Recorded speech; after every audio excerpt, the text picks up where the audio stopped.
sénateur Lecoq,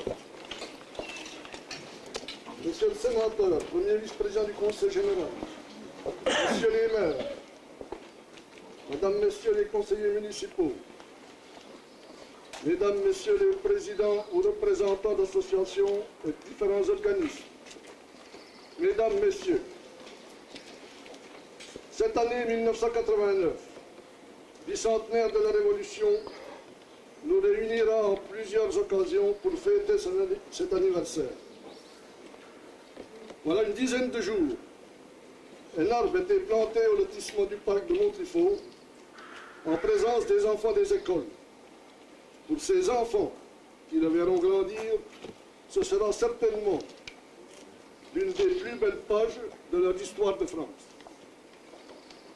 Aujourd'hui, 2 avril 1989, c'est à nouveau dans le cadre des fêtes de ce bicentenaire que nous sommes réunis. Cette manifestation, organisée d'après une décision qui a porté ici l'évêque aux premières lignes pendant toute la période révolutionnaire de 1789 à 1794. Cette personne, née à Autun le 14 mai 1754, nommé vicaire à Issy-l'Évêque à sa sortie du séminaire. Le curé, dont il devenait l'auxiliaire, était son oncle. Il lui transmit son bénéfice en 1780. L'abbé prit possession de sa cure le 1er janvier 1780. Comme beaucoup d'entre vous l'ont reconnu, il s'agit de Jean-François Carion. Une des premières interventions de Carion fut en janvier 1789. Il écrivit une lettre au roi sur la condition paysanne. La vie rurale était difficile à Issy.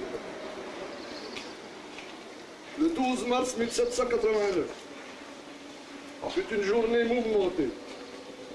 Il y a eu 2 cahiers de doléances dressés, un par les notables, le second par les chefs de famille, avec à leur tête Carion.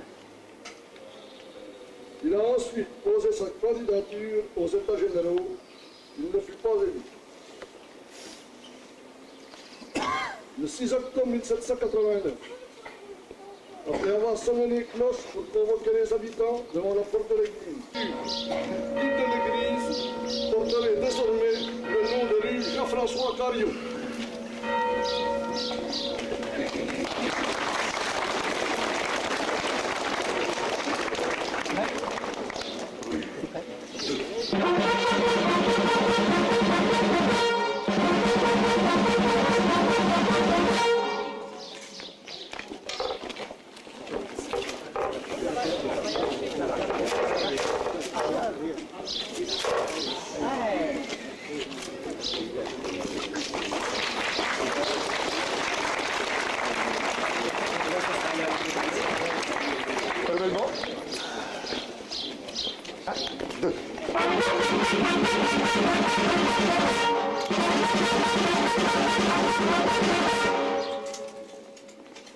Je voudrais tout d'abord remercier la municipalité de m'avoir invité et puis la féliciter de cette initiative de donner le nom d'une rue d'Issy-l'Évêque à l'abbé Carion.